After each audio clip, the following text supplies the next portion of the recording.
So, what you looked at in GMAW fundamentals, we looked at the system. So, we looked at the force balance, right. So, the metal transfer forces, and we looked at melting rate, how we calculate the melting rate, right.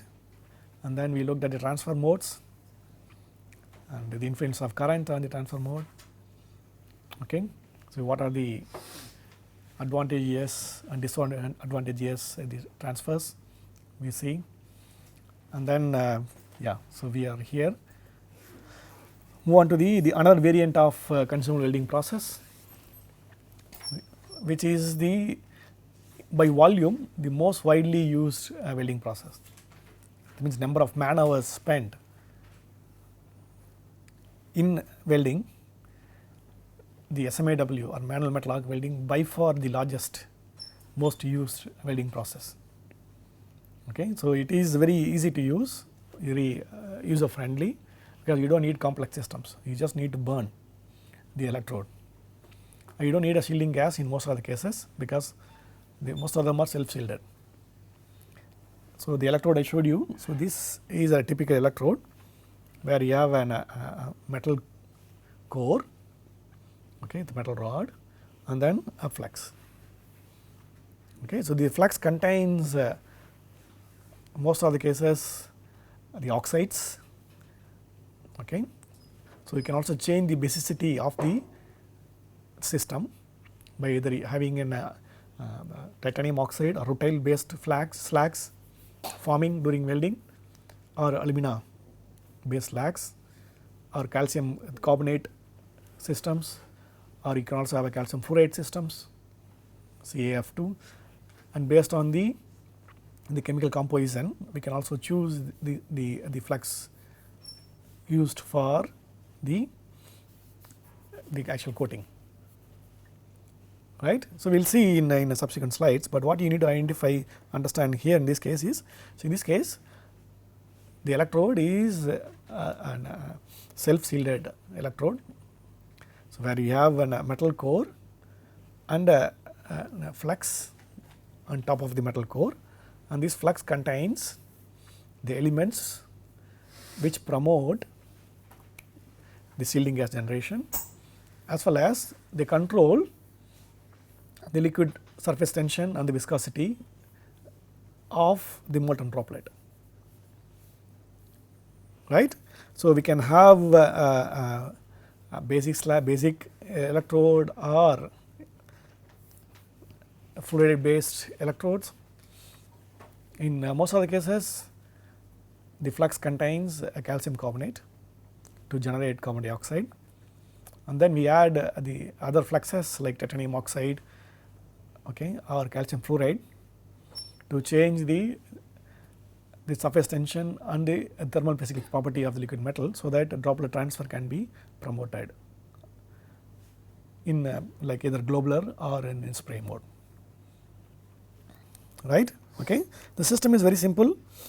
So, you just need a power source which can give a low voltage current. So, once you have a simple power source which can generate the arcing waveform with low voltage and reasonably high current, and you can use that power source to strike an arc between the electrode and the base material. And most of the cases arc is struck by short circuiting, because power source for MMAWs are very simple. You may not see a welding MMAW power source with high frequency ignition, because high frequency ignition is, you need to have an high frequency unit to strike an arc with the non contact ignition, where most of the cases the arc is struck by short circuiting, and then you can retract and form a stable arc, and then during this process the flux is also decomposes, forming the shielding what is needed for the sustained discharge during welding. Okay.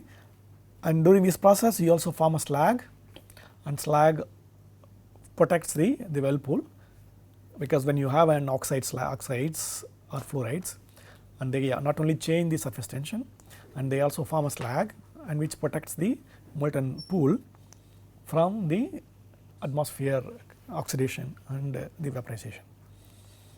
Okay, so this is an electric contract. Like if you look at a schematic, a typical the electrode, and you have a core is the metal wire, and then you have a top, the flux coat, and these fluxes burn, and most of the cases they contain calcium carbonate. It burns into CaO and CO2, and this is the oxide slag, right. And similarly, the flux may also contain titanium, this is rutile, okay, or calcium fluoride, and we can also add the alloying elements in the flux. Suppose if you want to increase the manganese content of the droplet, so you can also add ferromanganese in the flux, okay.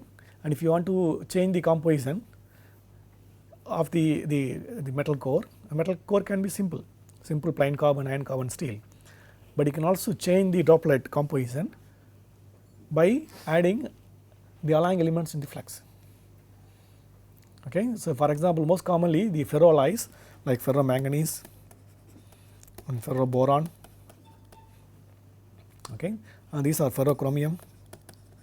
These are also added because when you make the wire, you can make it with very simple composition. You do not need to go for, suppose if you want to add boron of say 50 ppm, or if you want to increase the manganese concentration of the droplet, subsequently well pool to high manganese, you do not need to go for high manganese wire. So, you can add ferromanganese in the flux, and that will integrate disintegrate, and then it forms the alloying manganese with the droplet, and you end up getting a droplet, the composition of your requirement.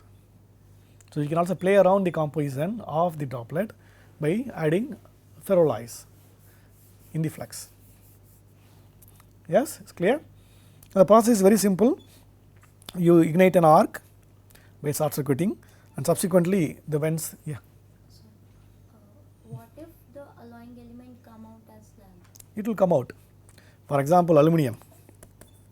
Yeah. Okay, it is very difficult to add aluminum in the flux. Then how will we decide, like if we want this composition of like if this percentage of aluminum in the weld, some part of it will come out? Yeah, so then you need to have a proper calculations, this is called burden calculations you need to do.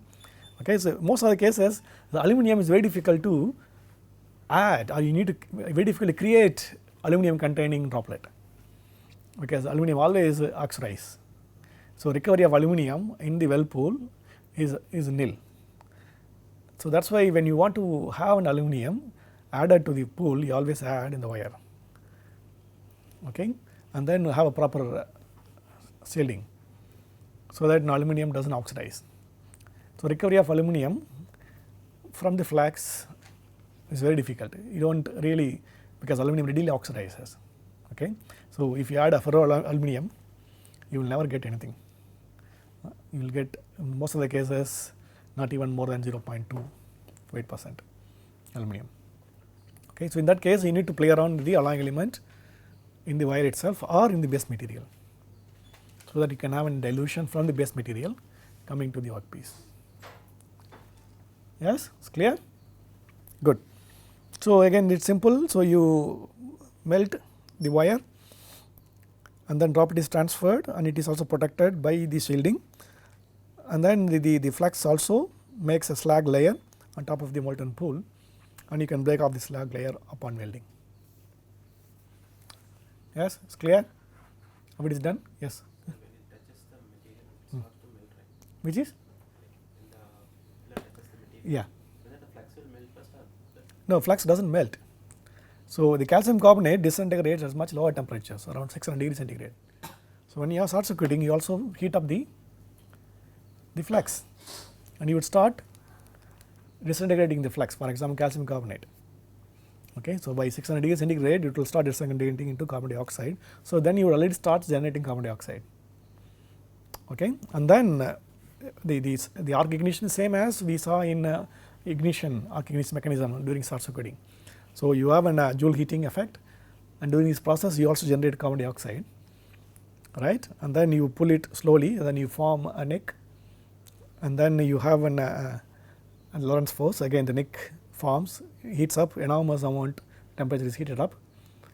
So obviously, so then once you have the wire is, or the electrode is retracted, you strike an arc by the thermionic emission, right. So the same principle.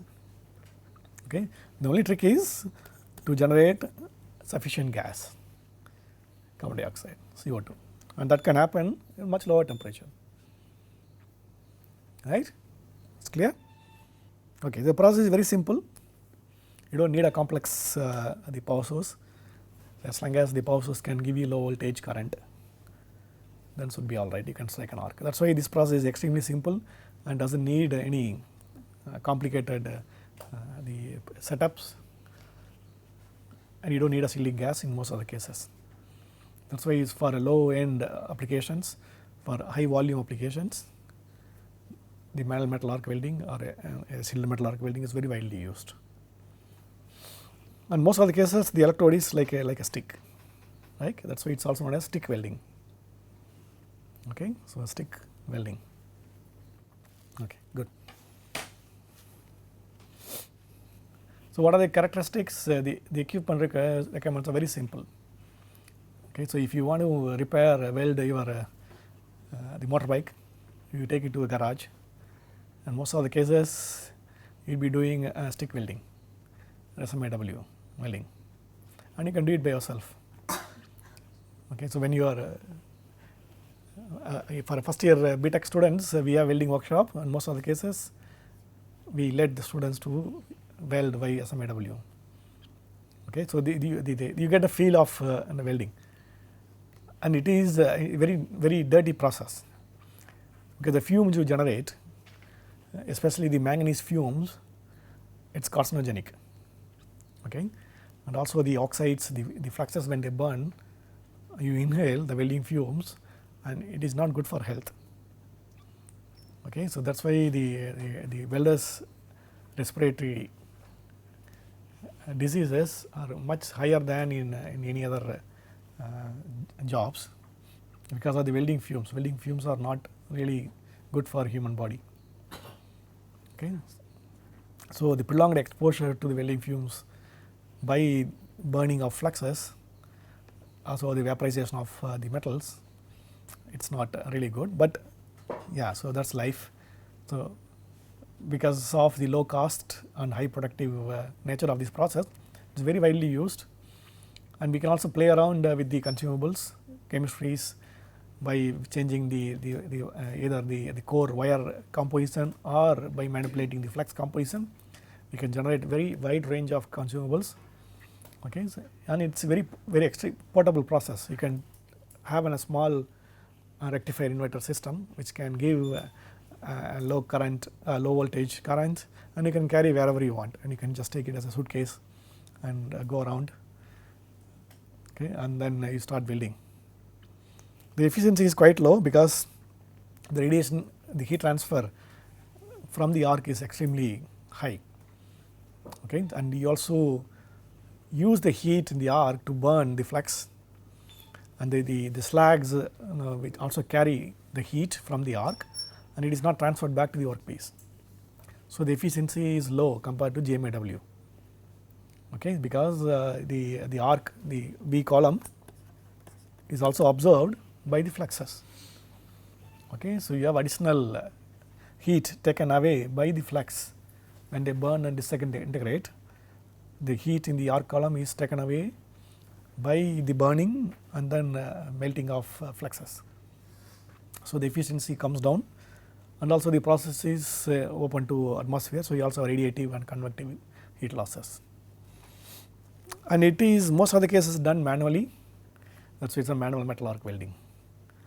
Okay. So, you need to have a trained labor to carry out this process, and when you use a stick electrode and metal electrode, it is difficult to make it continuous or automated, because if the electrode is over, then you need to change the electrode.